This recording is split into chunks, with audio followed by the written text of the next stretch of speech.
The ultimate 80s summer blockbuster. I think it's gonna be rad. Really? What's rad? Radical. Okay. Cool. A time capsule where the main antagonist is characterized by the music of Prince at maximum power level. One goon is holding a boombox, and they all wear matching jumpsuits.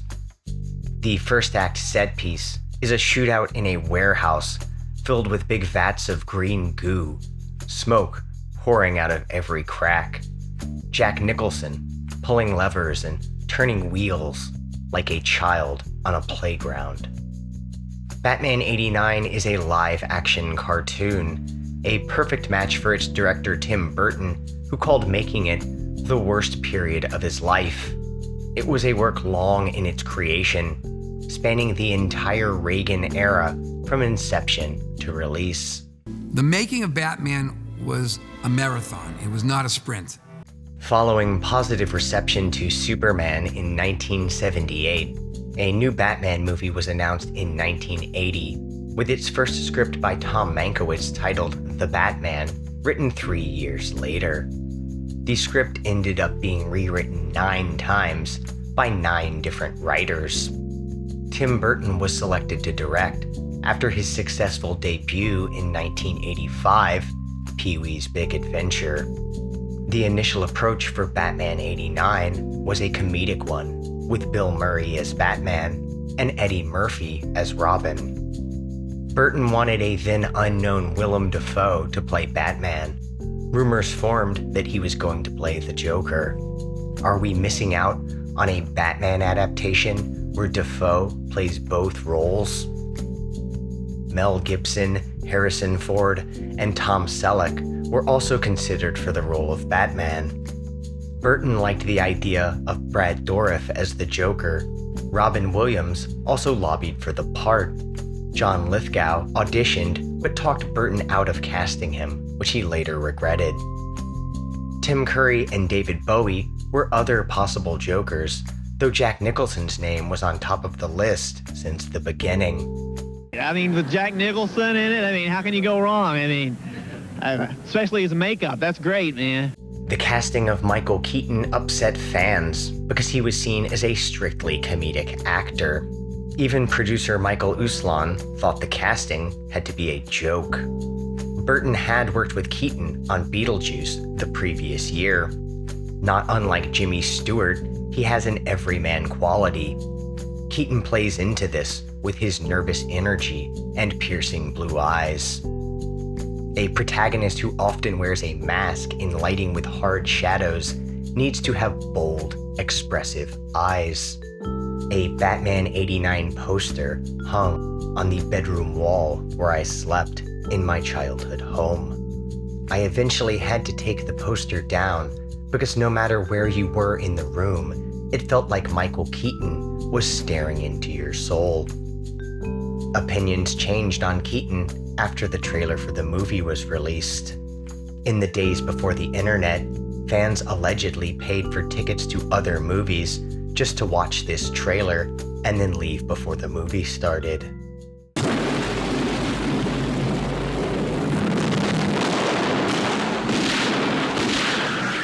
And what do you do for a living?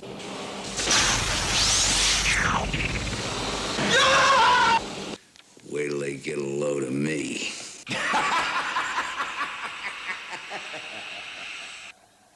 Bob Kane, who retained credit for creating Batman until 2016, was hired as a creative consultant to instill confidence in fans. Bill Finger, who co-created Batman, did not get his name in the credits of the movie. Kane came up with the name, but Finger created the famous look of a cape and cowl with bat ears. Batman '89 began shooting in October of 1988, continuing for 6 days a week over the course of 4 months. Shot in the middle of winter, it was a short and challenging schedule for filming. Burton mentioned that he was sick most of this time. Producer Peter Guber attributed the success of the film to something called the movie god. When it came out, it was the 5th highest grossing movie of all time, and also considered a financial failure due to something else called Hollywood accounting. The Joker showers $20 million in cash on a crowd and then tries to gas them. Is this what they meant by trickle-down economics? Nicholson's contract required that he get top billing in the credits and merchandising rights. His name helped to sell the movie as a serious endeavor, though it also sold a lot of toys. Look out, Joker! I'm armed like never before. And I'm gonna get you. Tim Burton remained humble about its popularity, even calling the relentless marketing annoying. The movie was inspired by Alan Moore's The Killing Joke and Frank Miller's The Dark Knight Returns, though it's not an adaptation of either comic. The Killing Joke is a Joker origin story from 1988, where Batman unwittingly contributes to the creation of the Joker by scaring a desperate criminal who jumps into a pool of chemicals. Burton said it was the first comic he ever loved. The main difference in the movie is that Jack Napier is already a symbol of corruption before his transformation into a psychotic terrorist. Decent people shouldn't live in this city, he proclaims during his introduction. The line delivery in the movie is more theatrical than natural. I didn't ask. The Dark Knight Returns is a grim reinvention of Batman, where a 55-year-old version of the character goes up against Two-Face and the Joker. The fictional island nation of Corto Maltese, introduced in The Dark Knight Returns and later featured in James Gunn's The Suicide Squad, is referenced in Batman '89. Vicky Vale took gruesome pictures of the revolution there, which the Joker admires as high art. The name Corto Maltese was used by Miller to pay homage to a highly praised Italian adventure comic about a wandering sailor. In The Dark Knight Returns, the conflict is used as a stand-in for the Cuban Missile Crisis, though the movie lacks the political themes of Miller's work. When The Dark Knight Returns released in 1986, the campy 60s version of Batman, played by Adam West, is what mainstream audiences were familiar with. Miller had taken more influence from the first on-screen version of Batman in a serialized film from 1943. Batman, clad in the somber costume which has struck terror to the heart of many a swaggering denizen of the underworld. Without a lot of gadgets, there's simplicity to the brawling, though because it was made during World War II, anti-Asian propaganda is present in the story. Since a wise government rounded up the shifty-eyed Japs, it has become virtually a ghost street. By divine destiny, my country shall destroy the democratic forces of evil in the United States to make way for the new order. Batman '89 was marketed as being darker than any previous adaptation, but it's not without its humor. In two of the action scenes, opponents flail about and posture, while Batman stands completely still and easily defeats them. It's not so different from the popular gag in Indiana Jones. Mobility was limited in the Batsuit as Keaton lumbers around like Frankenstein's monster. Practical effects still dominated the industry. A 38-foot model of a cathedral was commissioned last minute by producer John Peters when the movie was already over budget. The interior of the cathedral was set up with a minimal number of pews. Another model is used for the wide shot of Grissom's Tower. A matte painting establishes Gotham City. A miniature was used for the Joker copter. The Batwing is a functioning model with practical rockets. Some effects show their age. The Joker's balloon releases a cloud of poison gas, which was added in post-production. The hand buzzer frying a guy into a skeleton scene looks dated, but retains a certain charm. The reverse snap zoom when the body lands in the chair is a fun, stylistic touch. The Batmobile was built in 14 weeks. It could be driven up to 90 miles per hour, much faster than possible on set. The exhaust afterburner was functional but only for 15 seconds at a time because of the amount of fuel it consumed. General Motors offered to spend $6 million to build it using their own design, but John Peters turned them down. Ford was also denied because they requested 6 months to build the car. A 1970 Corvette body was modified on the chassis of a Chevrolet Impala and painted with a matte black finish. For cross-promotion, the car was used in a Diet Coke commercial. When the Batmobile puts up an armored shell, stop-motion animation is used. This is the only gadget on the car which is not practical. When the Batmobile is returning to the Batcave, a remote control miniature is used. It took even longer to design the Batsuit, which was completed in 24 weeks. When it was finished, they realized Keaton wouldn't be able to turn his head in the costume. When the Batmobile closed its top, the bat ears wouldn't fit in the car, so a separate mask was made. It took 4 months for an artist to craft these suits of armor.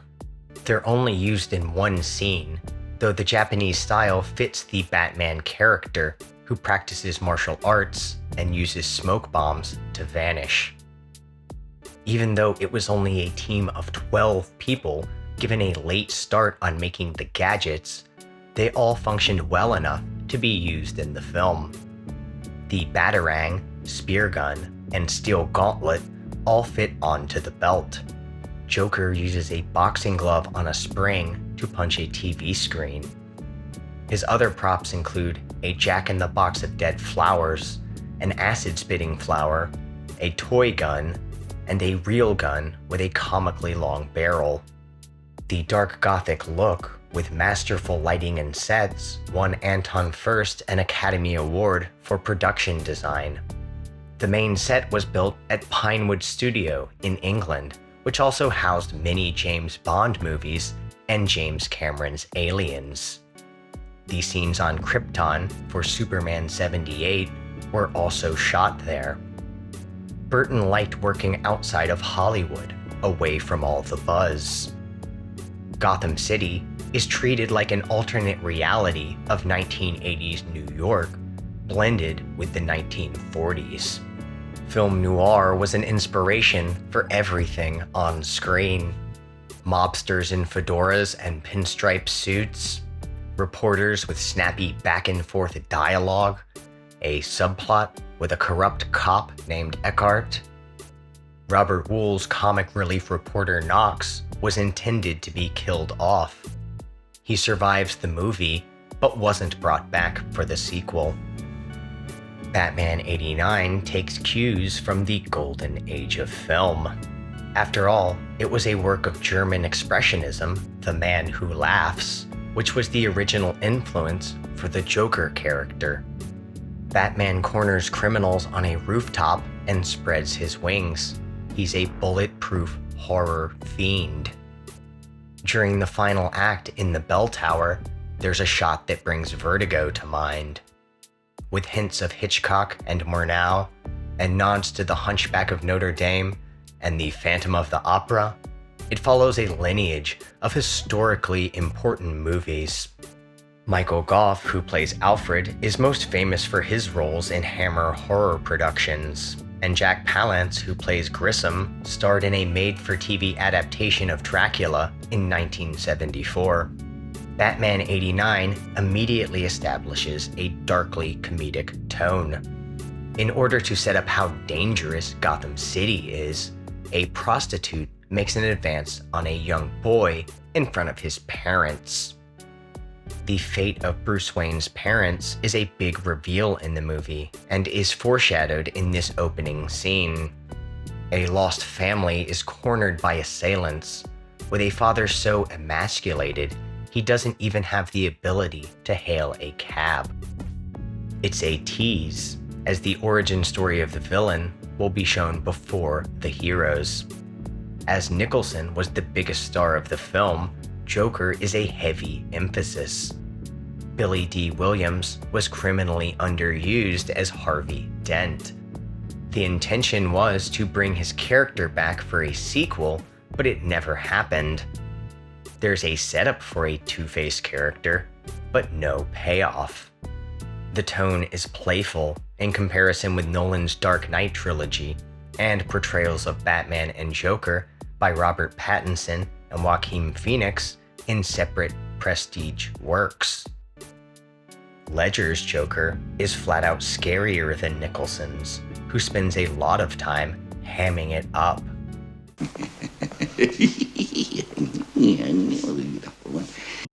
The scene where Joker and his gang dance around a museum blasting a Prince song called Party Man ends up just as campy as the television show. When the Joker contaminates beauty supplies and threatens the city, newscasters appear on TV sweaty with blemishes and frazzled hair. The threat of being poisoned by a household product is a universal danger, though the performance of the Joker character goes over the top with physical comedy, one-liners, and silly dance scenes. John Peters and Peter Guber both wanted Michael Jackson and Prince on the soundtrack, while Burton pushed to include a Danny Elfman score. A compromise was eventually made. Peters was hesitant until he heard Elfman's now iconic Batman theme. Its moody and driving melodies opened the movie. It caused John Peters to get up and dance around the room when he first heard it.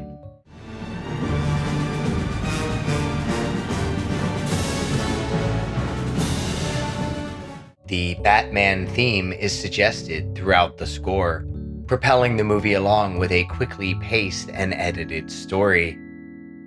Joker is given a carnival-esque waltz theme.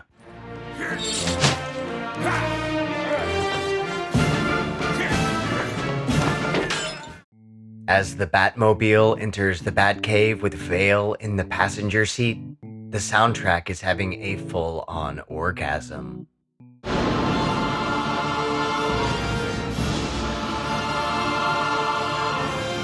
In another timeline, Michael Jackson contributed love songs to the movie, but we get Scandalous by Prince over the end credits. The logo was designed to both resemble a bat and an open mouth.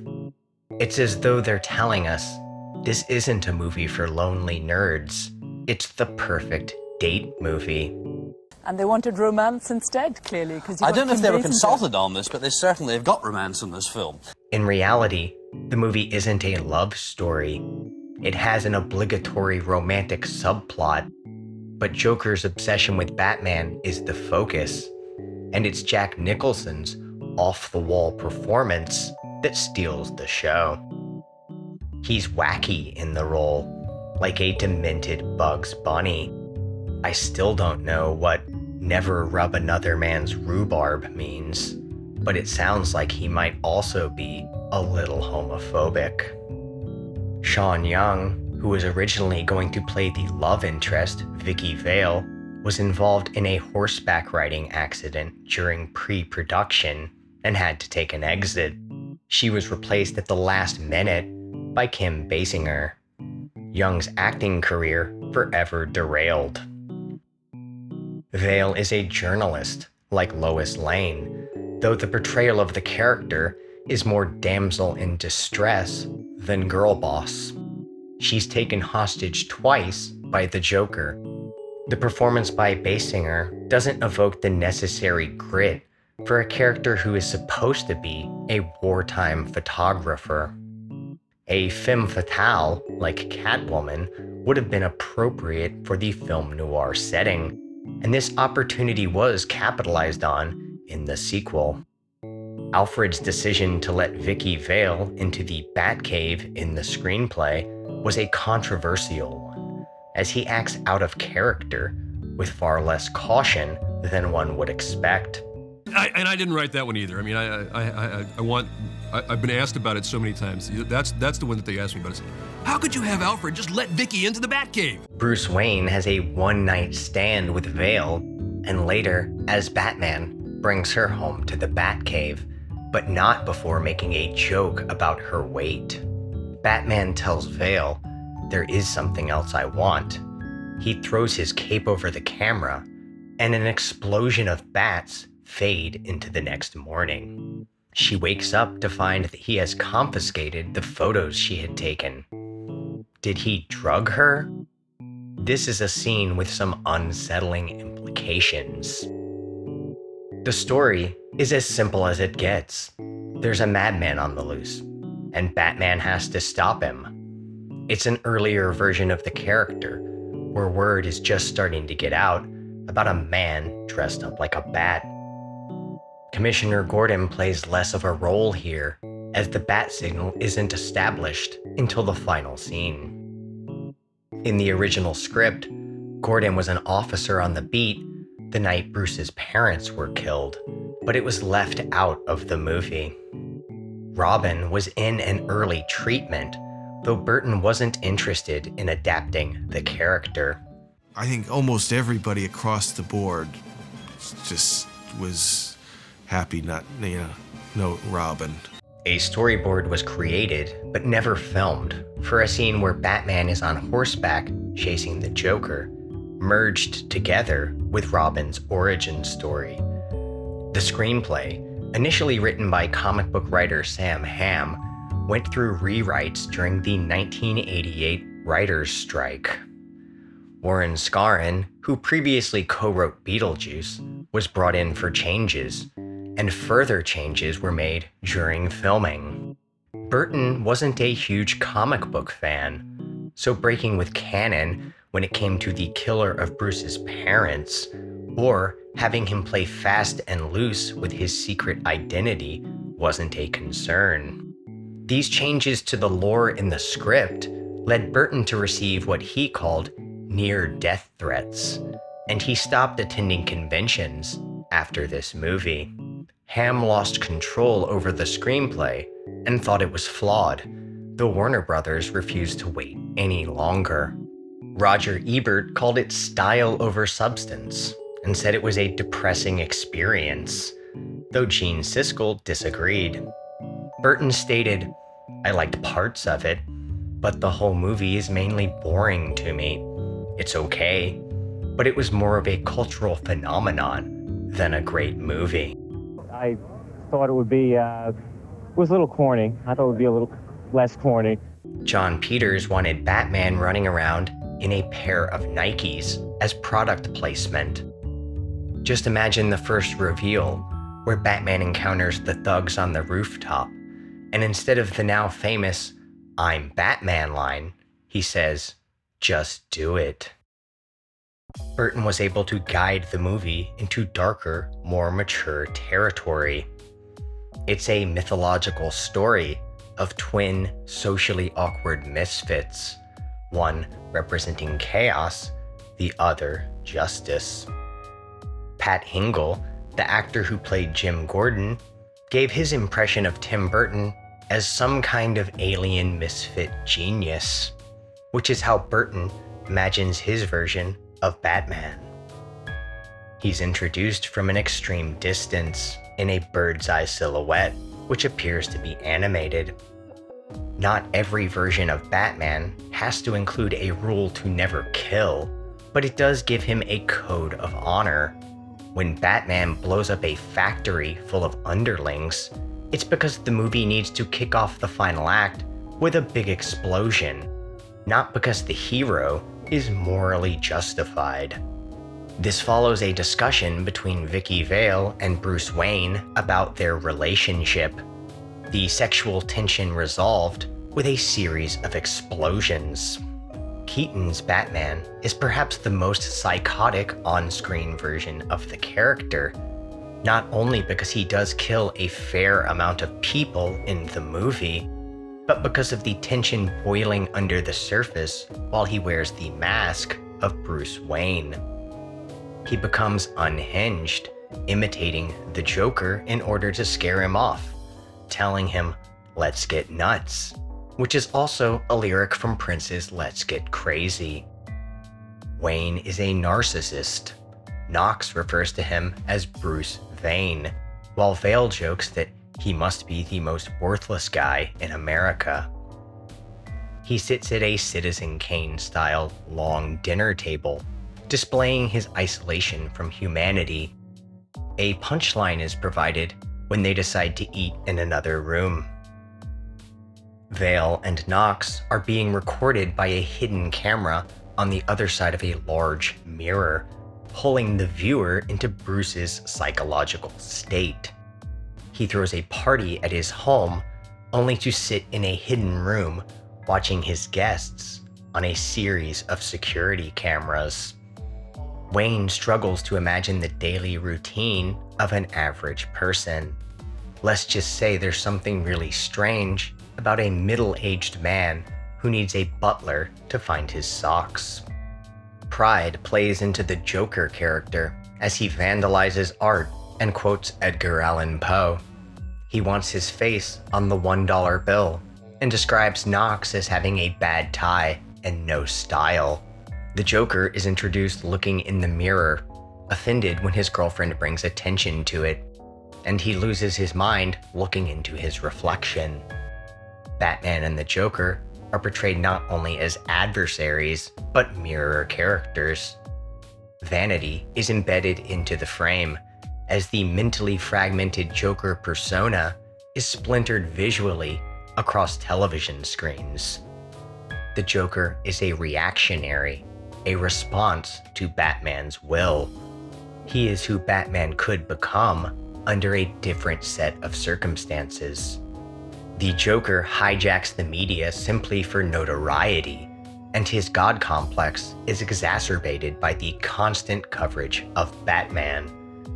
Joker claims he's going mask off, but is in fact wearing a mask. To achieve the look of Joker's face, silicone adhesive was used, as Nicholson is allergic to spirit gum. Grease paint was lightly dabbed on top for the scene where Joker wipes away his flesh color to reveal a pale white beneath. There is one shot in the movie where a small amount of makeup is showing on Nicholson. Tracy Walter, who plays Joker's lackey Bob, was cast in the movie because of his friendship with Nicholson. Joker's girl Alicia is a model, played by real-life model Jerry Hall, who has been married to Mick Jagger and Rupert Murdoch. When Napier is first introduced, he's putting his feet up on an issue of Vogue. Alicia comes by and moves the magazine out of the way. Napier is abusive. He sees Alicia as a grotesque work of living art, his hatred of himself projected onto her. Vicky Vale was intended to be killed off, but John Peters changed the ending without telling Burton. As Nicholson and Basinger climbed the stairs of the cathedral, no one had even been told what they were about to film. Joker's death is a moment Burton admits is a little shaky visually, which is a generous description. The 1980s, the era of death by falling via green screen. Vale's death would have made sense, as she's not in the next movie. It would have given Batman a different motivation to kill the Joker as he does. The death scene is another Looney Tunes gag.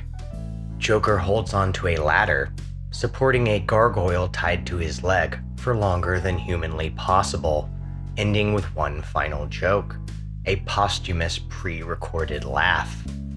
It was more operatic to have the Joker killed, in Burton's words, and also didn't rely on a cliffhanger ending. This means that the sequel focuses more on the villains, because they did a speed run through Batman's story arc. Bruce leaves a rose for each of his parents in Crime Alley. Their fate is later revealed in a classic Hollywood-style flashback scene. Keaton takes off his glasses and clenches them. The camera slowly zooms in and the music swells. Keaton turns his head with a 1,000-yard stare, and cut, we're in a flashback. The low angle gives the warped perspective of a dream. An ethereal choir over echoing footsteps, a smoking gun, pearls snapping, popcorn falling to the ground. The effects on the scream sound straight out of a slasher flick.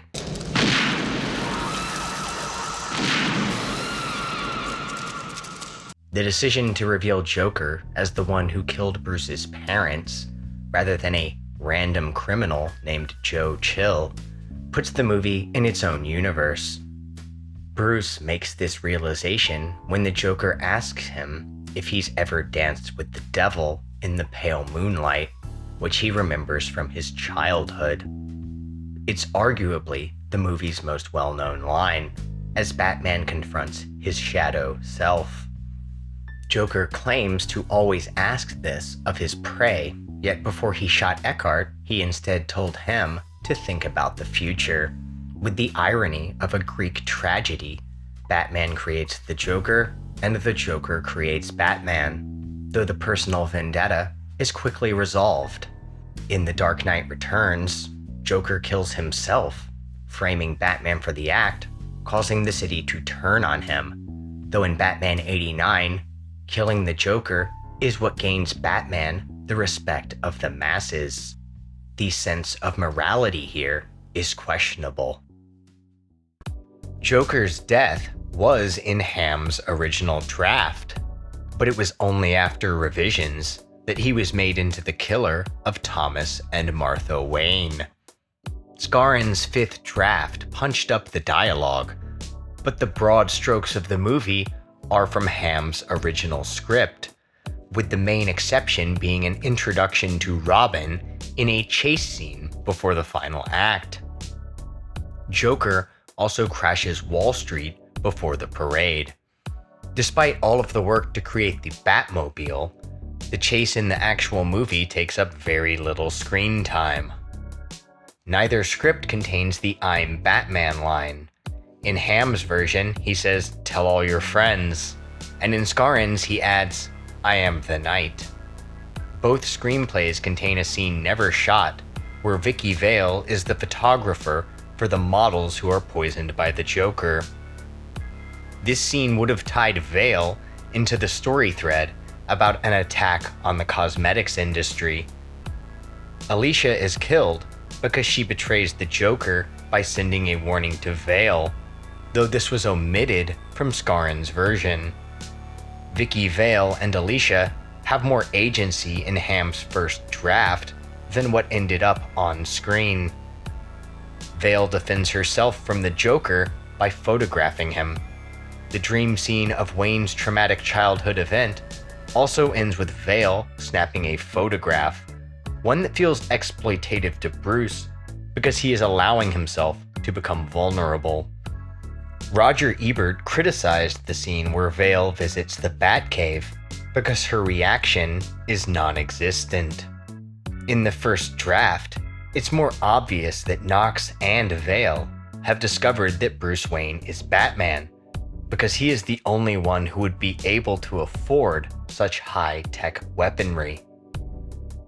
In a now 11-year-old tweet, James Gunn, co-CEO of DC Studios, called Batman 89 poorly written and absolutely one of the most boring movies, adding later that Nicholson's performance was The Shining in shitty clown makeup.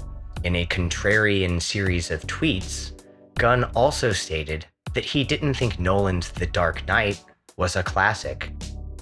However, now that he's in charge of DC Studios, he apparently loves the Flash movie.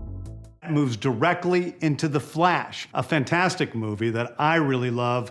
These comments have resurfaced now that the future is in Gunn's hands, with some detractors calling for him to be fired from DC. His work on the Guardians trilogy and the Suicide Squad set a high bar in the bloated landscape of superhero IP, though rebooting the DC cinematic universe will be a Herculean undertaking. Gunn called the Batman '89 soundtrack the worst work of everyone involved. While the Prince album released alongside the movie isn't wall-to-wall bangers, it's better than it had any right to be, and Danny Elfman's score is career-defining.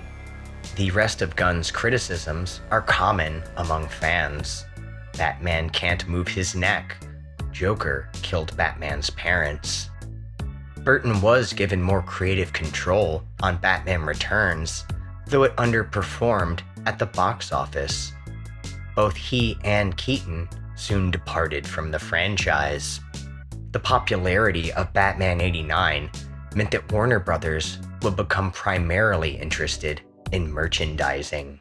Now that they've hit pay dirt again, they're not about to let a bunch of jokers rip them off. A review in the New York Observer called it more of a corporate behemoth than a movie.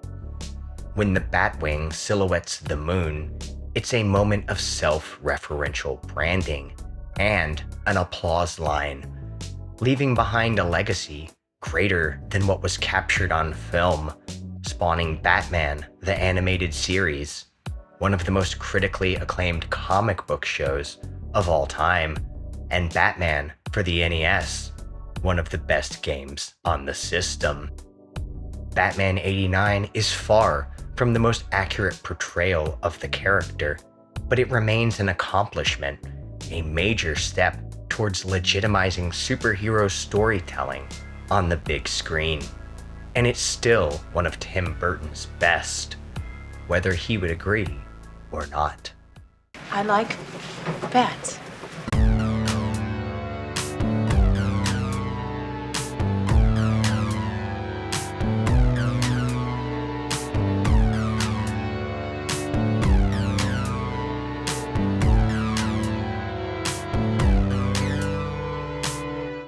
We seem to be down to our last Diet Coke.